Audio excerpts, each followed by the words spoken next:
Hello, and welcome to this week's episode of the Being Podcast, a safe space that I've created for us all to come together and engage, inspire, motivate, encourage one another, and for us to be even challenged in the ways that we may believe, engage, innovate, navigate, and gain in every area of our lives. I am your host. I am your girl, Jada, and I am so excited to be back with you all this week. So if you're watching, hey, I'm getting to this a little bit early, so enjoy the nice glow coming in. If you're listening, thank you as always for just taking time, making time to let me be in your ear for just a little bit of your day, night, or whenever this is being listened to by you. But I am super excited to be here.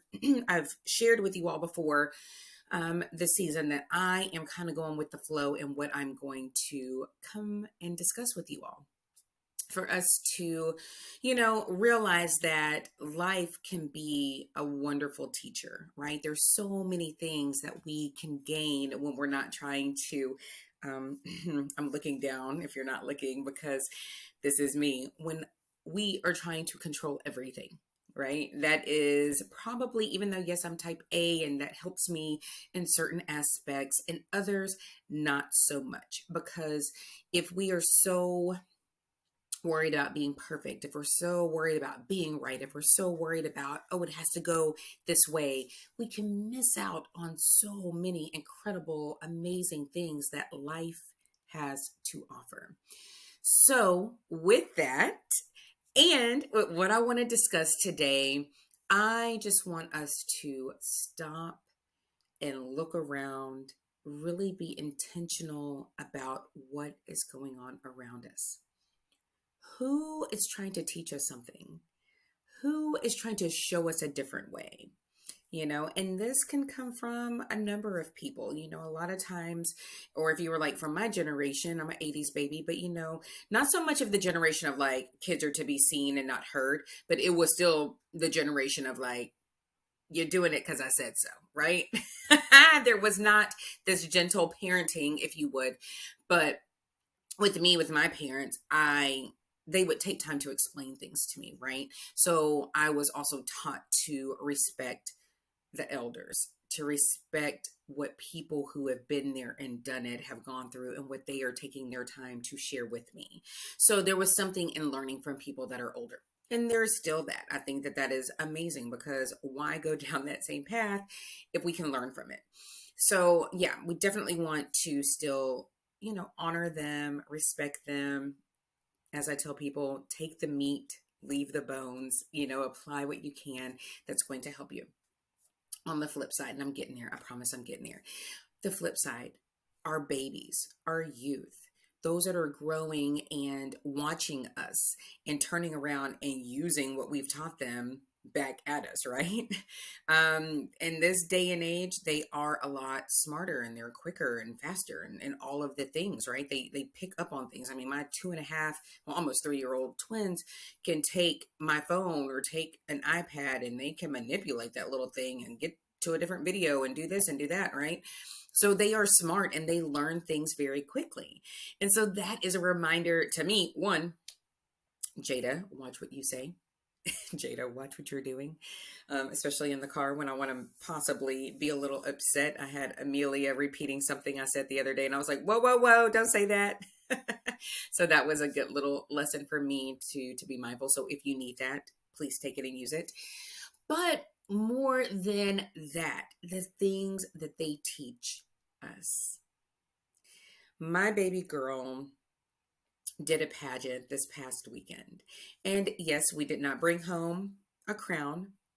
No, we were not in the top 5, but she did make the top 10. She was a she was a top finalist, right? Or semifinalist or whatever the title was.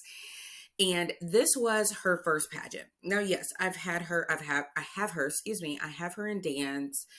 She gets up there on the stage and they're all out there somewhat trying to do a routine. So she's done dance. She is doing gymnastics. She's amazing. She's on this pre-competition team because we just want her to mature a little bit more, like personality wise, but skill wise, she's got it and she's getting there, right? So we are doing things to challenge her. And I am a big proponent that if I can, I want to expose her to as much as I can while she's younger so that we can kind of say, okay, what do you like? What don't you like? And then we can really kind of like focus on the things that she likes, right? Or naturally talented and gifted in. But this was her first pageant. And if you know me, you know I was a pageant girl a little bit. I was much older. If you're new here, I was sitting in my dorm room or my apartment.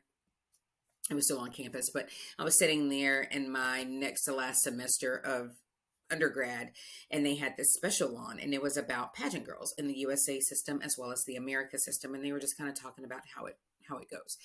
And I'm sitting there and I'm like, I can do that. I can do pageants. So I'm gonna graduate. I'm going home. I'm moving in with my parents. I'm not looking for a job. I'm doing pageants. And that is what I did. I moved in, went back home, and my parents were gracious enough to let me come back home. And I started doing these pageants, not knowing anything except from, watching them as a little girl and seeing the evening gown, the last bit and the talent and all of that, but not knowing how it works. My mom did not put me in pageants. I was playing soccer and all the other things. So I was a late bloomer coming into pageants. And even as an adult, and I was always thinking, like, would I let my child do that? What is it really teaching them? Are we exploiting them? But as I allowed her to do this, it is a natural system for 12 and under, meaning like no makeup, no crazy hair, no none of that, right?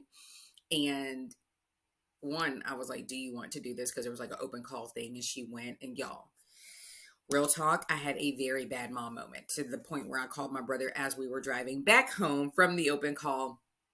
And I, of course, had to tell my husband. And then I shared it with whoever would listen to me. And I'm like, I didn't think she answered well. And I told her, I'm like, Livie, I don't think you did that great. So you're probably not going to make it this year.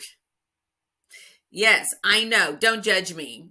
Understand, right? But if you have any pointers on how to handle that, I am still open to them. So but that night they texted and said, yep, we want her to do the pageant. And so we knew she was going, but y'all, I did not take that time to coach her, to prep her. The only thing we really talked about was her on stage, like her introduction. And y'all, we did that just last week, like a few days before she went to the pageant. And so I am saying that to say, for my baby girl to have gone out there and to go on that stage and to have her little sass out there, to go do her little walk when we had not practiced any of that, was mind blowing to me. And it made me realize that, yes, we can try to do all the things for our babies, but then there has to be something in them that gets them going, right? So I asked her, y'all, I said, Olivia, I said, how did you feel up there? Like, what were you thinking? Because one of the first competitions she had at this pageant, she had to go on stage and it was casual wear. Again, we didn't do any modeling. We didn't do no walks or any of that. And she was the first one in her little division to go out there because they went by numbers. And that girl went out there and she strutted her stuff, and I was like, you better get it, right? And then she did Fun Fitness twice, and she did amazing. And she did Top Model, so it was like a little fashion shoot or a photo shoot. And then we did Photogenic, right? So that was just a picture. So I asked her, I said, baby girl, I said, how did you feel doing this? And of course she had to introduce herself, right? So she's like, Mama, I was nervous and I was kind of scared, but then I was like, girl, you got this. You're confident. And I just went out there and did it. We were driving in the car as this is happening, so I'm smiling like you see me if you're watching. And if not, hopefully you can hear the excitement in my voice. Because for her to be 6 years old, to go out there and to just figure it out was amazing to me. And for her to drum up that confidence within herself was just, was everything to me. And so it made me think, as I was like, okay, what do I want to talk about this week in this episode? And I just really want for us as grown women, still maybe trying to figure out some things, maybe trying to, tap into our inner little person to say, what were those dreams and goals and wishes and desires and all of those things? And how do I get there? Right. So I've been trying to pour into you all, say, find what that dream is and get your community and find the people who have done it and try to go after it. Right. I've also talked about we don't need to wait on someone to give us permission to do these things, that we can give ourselves permission. But watching my baby and thinking about even things that I get hung up on in my own mindset, it made me think, you know what? I want to embody and I want to share for you to think about how you can embody that self confidence.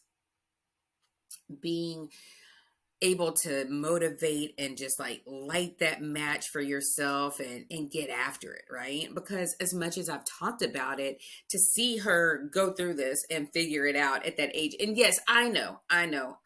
Like, you're young, you don't know, you're out there jumping off stuff, just trying to figure it out, having a good time, not worried about, because someone's there to catch you, right? And then we get older and then we start getting these fears placed on us and these doubts and everybody else's expectations. And then we're like, oh, well, can I do that? I mean, do I really have that in me to do? Okay, now I'm worried about what is someone going to say? How are they looking at me? What are they going to go tell somebody else? Are they talking about me? We get into that. But seeing her, it makes me want to reawaken my 6-year-old self in the sense of being excited to get after a goal, a dream, or whatever that is. And that's what I wanted to talk about today. Because we've talked about how we pour into our spouses, how we pour into our babies, how we give to our 9-to-5s, how we give to our friends and everybody else. And then we look up and then we're probably resentful because no one is pouring into us, or we're frustrated because there's not enough time or energy to do the things for all of them and for us. So how do we flip that? How do we strike that match and get after being set on just so much passion and excitement and fire that we're not looking for everybody else to do that for us, but we're able to do that? We're able to say, you know what, let me look at what they're doing. Let me ask a question, because she'd raise her hand. Okay, y'all gonna have them lines on the stage and we're practicing this here, right? Like, she's like, let me understand.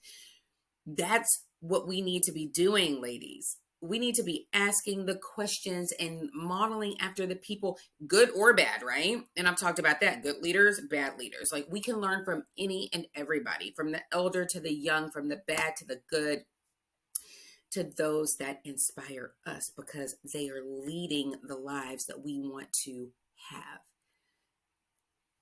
And there's nothing wrong with that.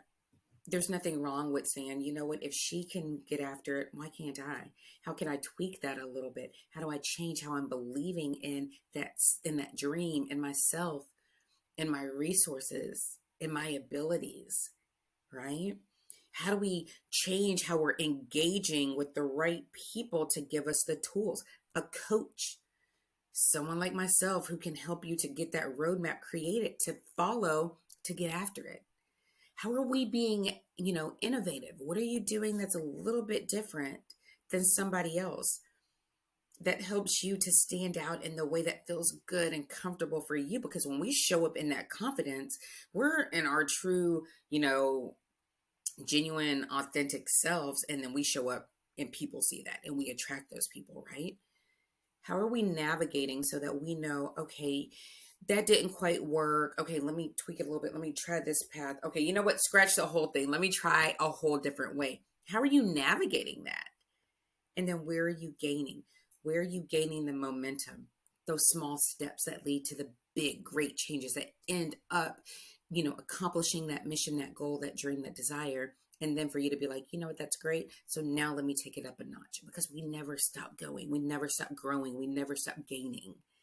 So where are we doing that? How are we being in this life that we have, this one life that we have, to show up and to try and to not be afraid and to not be ashamed? That is my challenge for you and for me this week. What are we getting after so that Our little girls, our little boys, our godchildren, our nieces, our nephews, everybody, the generation that's coming up, how are they looking at us and saying, oh, I see TT doing it. Oh, I see Mama doing it. I can do it. Or asking the question, because believe you me, they ask a lot of questions. And I love that because I'm helping to shape that so they can decide which way they really want to go, right? But in the meantime, I'm also saying, all right, Jada, okay, you are trying to be supportive and be that helpmeet for your husband. You are trying to, again, be that example for your babies. You are showing up and doing what you've gone to school for training to learn to do to give back to your organization. And now you are learning and surrounding yourself with the right people to help you to get after your own personal dreams and goals and getting out of your own way to help the next person. And that's exactly what I'm doing. And now I'm just doing it saying, you know what? We're just going to go for it. Because when I tell you that I often get stuck in my head, and even though I can sit here and visualize and understand and rationalize and all the I's of like, yeah, Jada, get out of your way because someone needs you, I still find myself stuck from time to time. But I promise you, seeing my baby girl go out there and flourish, I'm like, yeah, just like you got that gym here at the house and you ain't getting up working out. Just like you're seeing your baby girl go out there and figure it out. Yeah, I can't hide behind it anymore. I can't make those excuses because they're not serving me and they're not serving you and they're not serving anybody else that I know I'm purposed to serve. And so what about you? What are the dreams and the goals that you need to get after in a bold way that can serve somebody else that's waiting on you? Who's looking at you, whether you know they are or not, to see how you handle adversity? How do you handle a challenge, an obstacle? How resilient are you? And how do you show up in that? And even when you're scared and you might have fear, how are you using that to fuel your passions to keep going? And what are they seeing there? Are they seeing the resiliency? Are they seeing the tenacity? Are you speaking and sharing your story so that other people say, you know what, dang, that's me too? Because each one should reach one, should teach one, should help out, should do all the things, right? All the slogans. We should be doing all the things. And we should never stop looking for ways and for people to teach us and to motivate and inspire and encourage us. Because I'm telling you, that is what my little Olivia Lynn Hartfield did. And I am so beyond proud of her. And now I am using that to fuel my passions. And that's what I wanted to share with you all today, because as many no's as we may get, as many things that the obstacles and the roadblocks and the hurdles that may come, it just takes us to keep going, to get over them, to push through, to have that laser focus and that determination and that grit to get after it. Because when you get on the other side, it was so funny. I kept talking to her and I'm like, baby girl, if you don't win, you still stand up there and you clap and you cheer for your friends and you just be excited, because guess what? You are a winner. And there are things that we all can learn and grow from. And she stood on that stage, y'all, and my heart was pumping. And I'm like, oh my gosh, I'm going to pass out, right? If any other moms are like that, drop me a heart so I know I am not alone in that struggle, right? Ooh, my baby. And she stood there on that stage, and 5 girls get their names called, and she was not one. And she stood and she clapped and she smiled, and she exited that stage, and she was graceful and she was excited.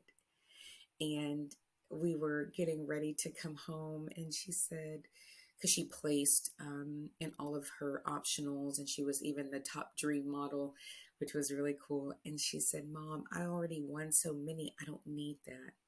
So while that gave her that satisfaction for what she did accomplish, now that it's kind of settling down and we can look ahead, now she can have that to just, that trajectory to go upward from there, because now she knows a little bit more. And I just hope that through this little episode that you have been encouraged and inspired. And I'm trying not to cry, because